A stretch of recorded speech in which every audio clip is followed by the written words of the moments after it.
બનાસકાંઠાના ઉડ ગામમાં હુમલા મામલે મોટી કાર્યવાહી થઈ છે। થરા પોલીસ સ્ટેશનમાં ટોળા વિરુદ્ધ ફરિયાદ નોંધવામાં આવી છે। 15 વ્યક્તિઓ સામે નામજોગ જ્યારે 800 સામે ફરિયાદ થઈ છે।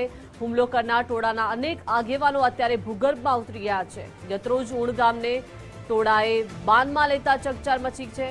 પોલીસ દ્વારા અલગ અલગ ટીમો બનાવીને તપાસ હાથ ધરવામાં આવી છે। ગુનામાં સંડોવાયેલા શખ્સોને ઝડપી પાડવા તજવીજ શરૂ થઈ છે। હુમલાની ઘટનાને પગલે પંથકમાં ચુસ્ત બંદોબસ્ત છે તો પોલીસની કડક કાર્યવાહીથી હુમલો કરનાર તત્વોમાં ભારે ફફડાટ છે।